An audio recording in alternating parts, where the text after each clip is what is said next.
special and best gratitudes to Allah, acknowledging that all power and will come solely from Him. May God's blessings be upon His messenger. Death, which is the fate of all of Adam's children, is so fitting and beautiful as a necklace of jewels adorning the necks of young girls. I am drawn to meet my ancestors, as Jacob was longing to reunite with Joseph. The noblest death is that which occurs in battle, a death that I embrace with love and pride. Even now, I can envision my body being torn apart by the wild beasts of the desert in Karbala, as they fill their hungry bellies with my flesh. The satisfaction of God is the satisfaction of the Prophet's family. We choose steadfastness in the face of his trials, knowing that such endurance will be rewarded. The pieces of the Prophet's body will never be separated from him.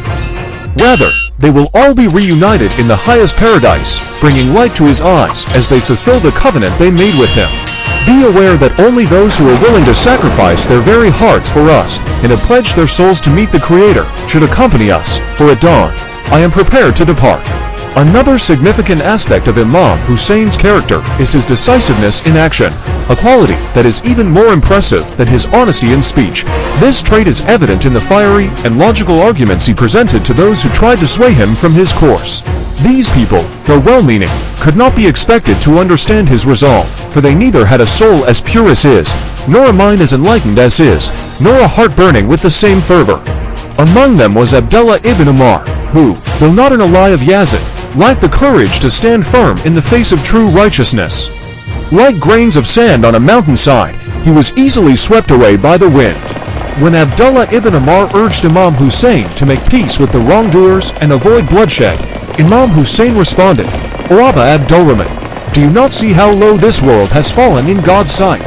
The head of John the Baptist was given as a gift to a wicked woman from the Israelites. Do you not realize that I will never turn away from the path of truth?" This aspect of Imam Hussein's character shines brighter than any other. No one else has so beautifully demonstrated such heroism.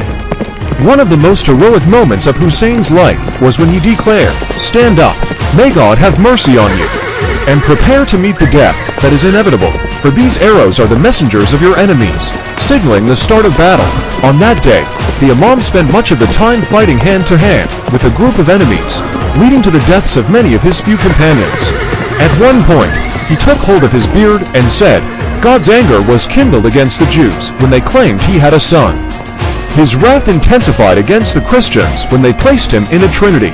He was greatly angered against the Magi when they worshipped the sun and the moon instead of him, and now his fury will be upon those who have conspired to kill the son of their prophet's daughter. But by God, I will not surrender to them until I meet my Lord, stained with my own blood.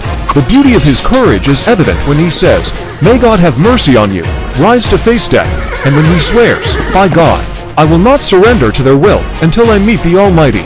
Stained with my own blood, Imam Hussein calls his followers to face death without fear, as if he were inviting them to a delicious feast, for death in pursuit of a noble goal is sweet and full of pleasure.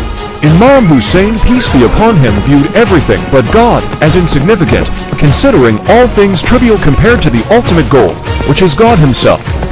He witnessed his companions embrace death in front of his eyes, his children meeting their end one by one, and his household crying out in anguish, tormented by thirst. Yet, despite all this, no one but Hussein stood so firmly in such a situation, holding sacred the principles of his faith, and enduring these trials with unwavering devotion to God, never flinching as he faced the hardships, all for the sake of reaching the divine.